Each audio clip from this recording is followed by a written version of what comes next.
Hello, everybody. I'm Derek Arden, and welcome to Monday Night Live, live and uncut podcast with an audience live from around the world. I've been privileged to interview some extraordinary leaders, educators, and people over the last 5 years, and I've got one of those tonight. Kevin Wall, a friend of mine, an Arsenal supporter, which has got to be good, and somebody I've always had a lot of time for. Welcome, Kevin. Kevin's had a remarkable career leading and growing some large teams and reporting to some of the biggest names in global banking. And I'm sure he won't mention any of those. He shouldn't do. However, the two items that really struck me about Kevin were, number one, he was given a huge budget to set up a bank inside the EU when Brexit was mooted, quite a long time before Brexit. And secondly, he had the responsibility of presenting the Barclays Premiership trophy to Leicester City when they won the Premiership. Welcome, Kevin. Thanks for joining Monday Night Live. Thanks, Derek. Kevin, give us a snapshot of all those remarkable things you've done in your career. Thanks. I'll sort of go back to the beginning very quickly, Derek. So born a few decades ago in Leicester, educated there at local comprehensive schools. Went away to Wales for a couple of years. Then went off to University at Warwick, where I read accounting and finance, and then joined the international graduate program of Barclays. Over the course of my career with Barclays, lived and worked in the States, in Australia, in Hong Kong and Singapore, and then at the very end, as you've just touched on, in Dublin for the Brexit role. And then obviously large chunks of time in London as well, where I met you. Number of roles largely on the client relationship side in corporate banking and investment banking, leading teams and large chunks of the corporate bank and the investment bank.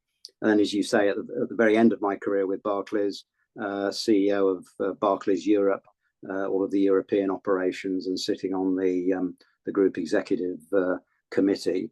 Retired from Barclays 4 years ago, and have now got a small portfolio of non-exec roles and time to watch Arsenal and walk and read and listen to music and travel and time with family and friends. Fantastic. Thank you. And what's the most interesting thing that happened to you in Barclays apart from presenting the Premiership trophy at Filbert Street? No, it's not called Filbert Street anymore. That was a joke. I mean, I was obviously lucky, Derek, by dint of Barclays' sponsorship of the Premier League and indeed a few of the golf-related things. So I like my sport. So through the golf side, I played rounds with Phil Mickelson and Darren Clarke and people like that, which was all very exciting and interesting, always with clients.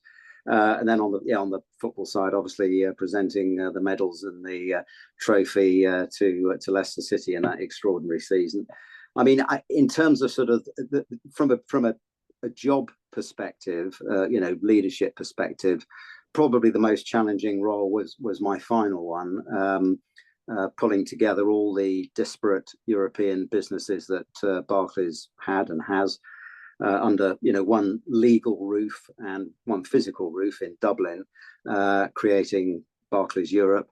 It was a fascinating project that ended up with obviously a big business being created.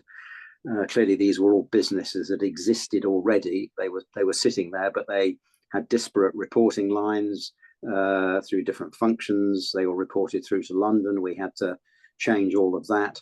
The regulator changed from the Bank of England, FCA, to the European Central Bank in Frankfurt. We had a large budget for it, tens of millions of pounds to get the whole thing sort of structured correctly. We were transferring about 300 billion euros of assets from different parts of the world into the Irish entity. Overnight, we became the largest Irish financial institution with all the regulatory scrutiny that entailed.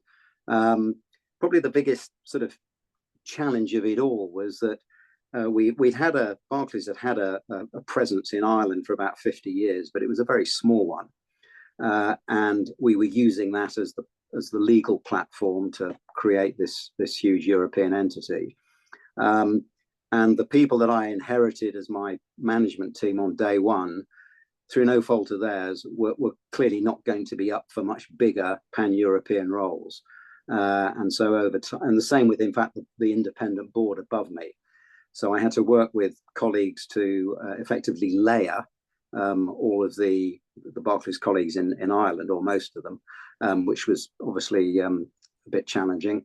And then also with my independent chair of the board, effectively replace all the non-exec directors with people with much broader skills. So anyway, that fascinating role. I went to do it for a year. It ended up being 4 years.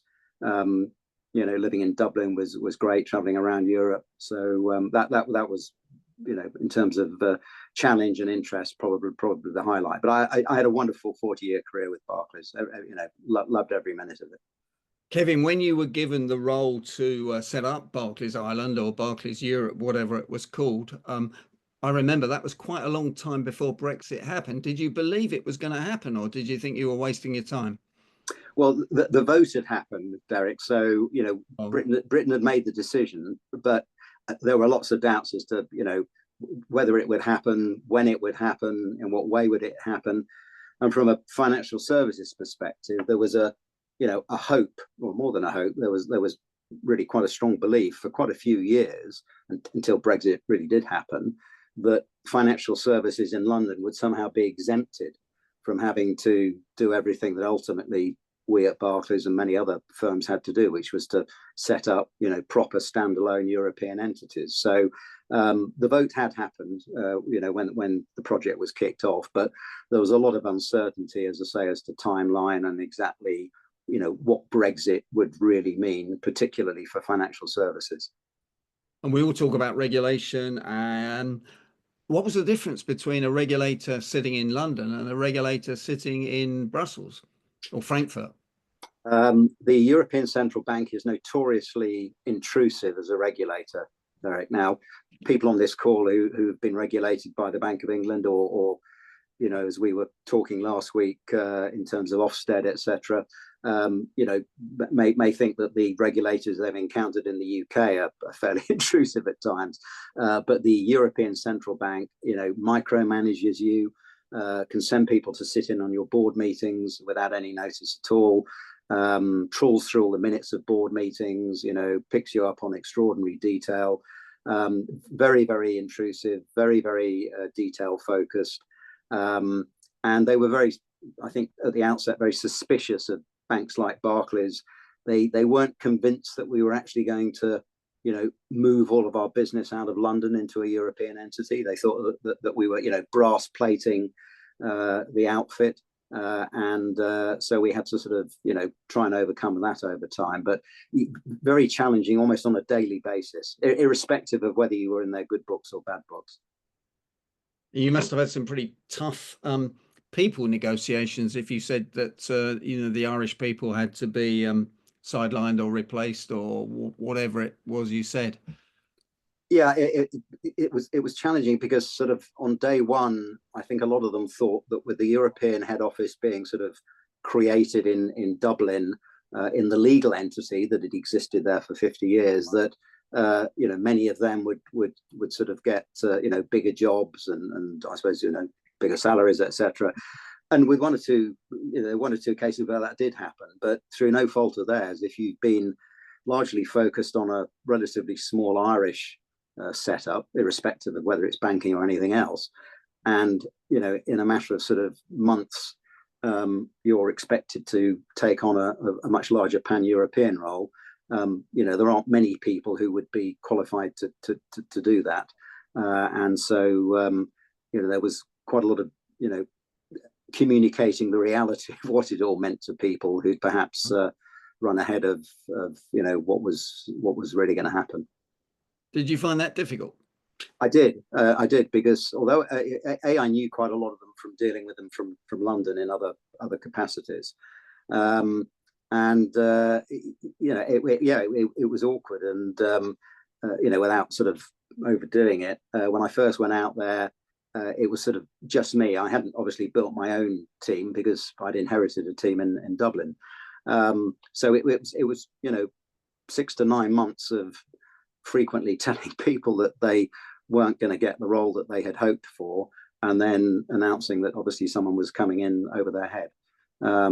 Now, some people voted with their feet when that happened. Others, to their credit, accepted it, and a few years down the track have actually developed and risen to those much bigger European roles anyway. So that's pleasing to hear. Yeah, and I know you're a very resilient person from knowing you well, but that must have been quite stressful. And Mike Foley was talking about teaching resilience to sixth formers as part of one of the most important things they do before they leave for university. I bet you had a few sleepless nights, didn't you? I had to look compared with Mike, who I listened to last week. He's got a real job. Managing teachers and pupils. I take my hat off to him. There was a lot of people management challenge in that role. And another aspect of it, which again, people on the call will recognize irrespective of whether they've worked in banking or not, Derek, is the sort of old matrix management challenge, where I had some, very senior people dotted around Europe running trading businesses or investment banking businesses, who, until the creation of this entity, had always had a single reporting line to their global boss in London or New York. And sort of almost overnight, they then had a second reporting line to me as well.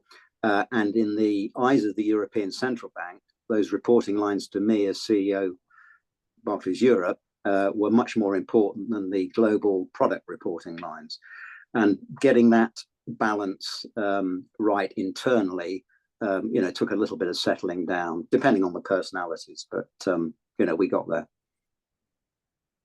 Sure. Now you're a pretty good negotiator. You must have done all that. But just lightening the mood for a minute, how did you negotiate to play with Phil Mickelson golf? And I think that was at the Loch Lomond Golf Club from memory. Yeah. I was lucky that Barclays were sponsoring the then Scottish Open, and it was always the week before the Open, the British Open. So you get a lot of the big players there, and Barclays actually ended up sponsoring Phil Mickelson. We had a CEO of Barclays at the time, Bob Diamond, who loved his golf, and we got the opportunity with clients. I mean, it was a huge client draw, as you can imagine, Derek, of not just playing with him in a pro-am, but having him to do days for us away from the tournaments. And one of the great things about Phil Mickelson, I mean, he's fallen out of favour a bit with some fairly ill-advised comments sort of in the last year or two, but he prepared when he hosted Barclays clients as if he was a relationship manager with a bank. I mean, I've come across quite a lot of professional sportsmen in my time. Most of them, it's generalization, many of them make no effort to, even though you may be paying them as a sponsor, they make no effort to actually pay much attention as to who they're actually hosting or whatever. Mickelson read all the client briefs, and for that day that you had him, he really came across as if he was an employee of Barclays in our case. You knew the next day he was going to be doing exactly the same for Accenture or Deloitte or whoever else had their emblem on his hat. But he somewhat unique in my experience in that regard. And what handicap did you play off when you were playing with Mickelson off scratch? Well, I played off my normal handicap, but of 18. I play off 18 because it makes the maths easy. But I did beat him on one hole legitimately, and people may know he's a bit of a betting guy as well, which has got him into trouble, I think, in the past. But we had a bet on that hole, and he gave me a pound coin, which I've still got. Fantastic! That was a par 3, was it? No, it was a par 5 actually. Extraordinary. Wow. Yeah, I think I mishit the shot, and it kept going. Congratulations. That's fantastic. Now, turning to your role as a non-exec, How do you add value to a non-exec role when you're only there for half a day or a day a month? Yeah, good question, Derek. And my non-exec roles are quite different. One that I've got, which is on the board of one of the regulated water and sewage companies, who are obviously in the news a lot at the moment. It's not Thames Water, it's Wessex Water in the West Country. I had no previous experience of the water or sewage sector. Prior to going on that board, I also chair the pension fund there. So I can't take to that board on day one any great technical insights. So I've obviously got my background in finance, which is helpful at times. But the main role there is to challenge the exec appropriately, support them, try and give them the benefit of my experience, wisdom, sort of got any, which is obviously what the other independent non-execs are doing. As I've learned more about the business, I've been on the board now just over 3 years. I can now bring some understanding of what's entailed in running a regulated entity. But a lot of it, Derek, as you say, when you're not in the business day in day out, and you go to one board meeting a month or whatever, is that sort of challenge, support, not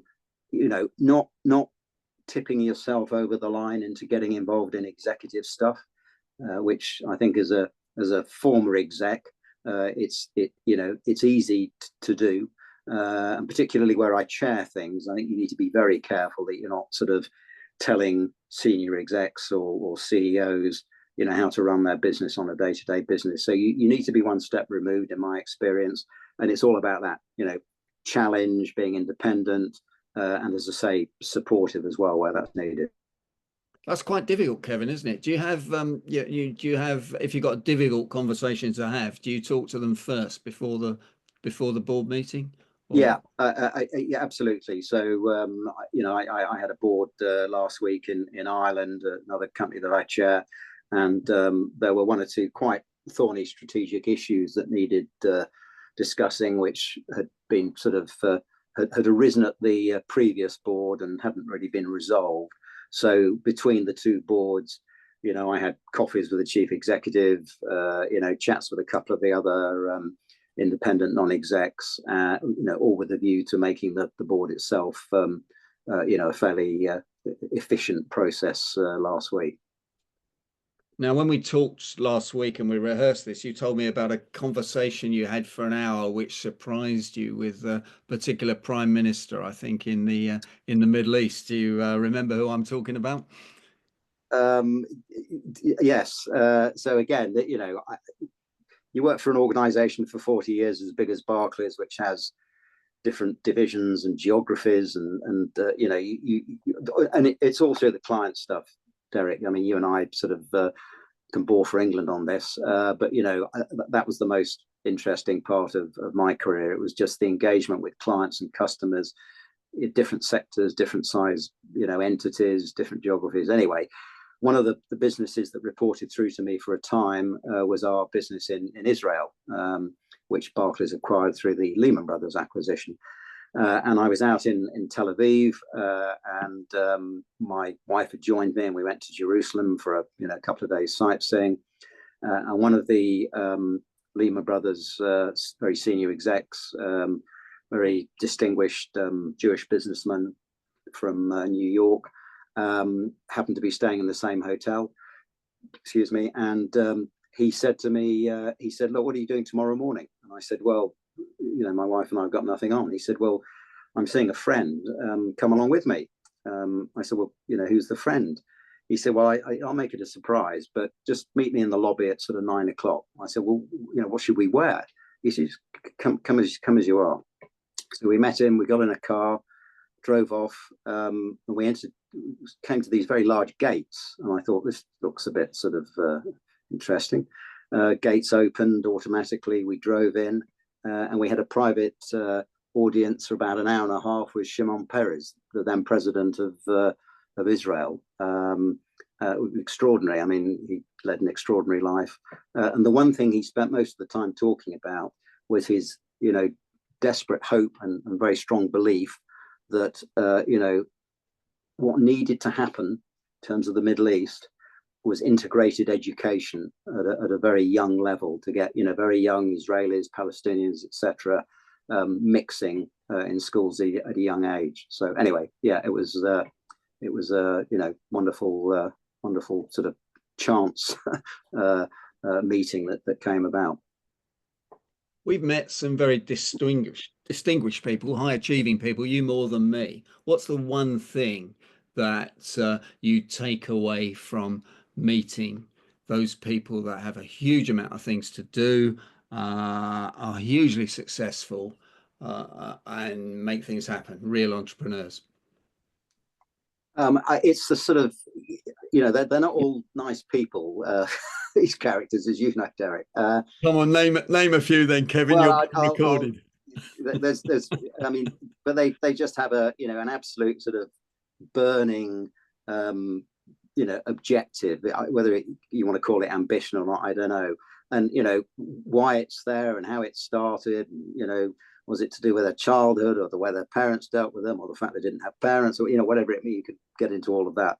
But just a sort of laser-like focus. But at times that laser-like focus means that they're not very good at anything else other than that sort of particular issue or item or objective that they've got, whether it's in business or elsewhere. But that's the sort of one thing that sticks with me in terms of all those extraordinary entrepreneurs and indeed sports people that I've been lucky enough to meet. Yeah, we're nearly at the end of the interview, Kevin. I don't know if you want to share the issue we talked about a Bournemouth hotel. You probably don't want to, but I remember I nearly got arrested for underage drinking on a hockey tour with Godfrey Lancashire. I think I had a pint of Red Barrel and I was under 18 with me, and a policeman tried to stop me and we ran, and I was just thinking, oh, I'll probably lose my job in Barclays at the same time as being arrested here, but we escaped. Yeah, no, well, yeah, as you know, with me, it was on the sort of the course that shortly after joining as a graduate, we had a 2-week course down in a hotel in Bournemouth. Big mistake probably of the company to stick a bunch of people in their early 20s down there. There was an incident on the final night which resulted in a lot of the Greek and Roman statues that were around the pool. I mean, obviously they were all mock plaster, all ending up in the bottom of the pool. And fortunately we had someone who was running the graduate training program, who, to their credit, recognized that sometimes you put a lot of young people together and they've had a fairly pressurized couple of weeks and a lot to drink, things happen, and we paid for the minor damage. But anyway, otherwise my career, you wouldn't have had me on tonight, let's put it like that. Well, no, it's great you can be so honest and frank. And Mike Foley was mentioning about teenage brains and older brains not being quite developed. In fact, I don't think a male brain gets developed till it's about 23, actually, at the end of the day. Kevin, one last tip for anybody watching this, either live or on YouTube or on Spotify, to be even more successful than they are already. For me, it's you have to keep being curious. Curiosity is absolutely critical, and curious about people, curious about places. These can be people already, places already, but and I think in my sort of post-executive career, Derek, I also find that a very sort of useful piece of advice that I had many years ago from someone. Just keep that sense of curiosity. Find out about people when you meet them, find out about places, and serves me well. It keeps the sort of the brain going, and that would be my one sort of pearl of wisdom. Brilliant. Thanks, Kevin. Kevin Wall, thanks for joining Monday Night Live. We really appreciate your time. You're a very busy man. I like members of Monday Night Live to give you the usual photo of thanks in the normal way. And if you wouldn't mind staying on and joining us for a few off the record questions, that would be fantastic. Thank you.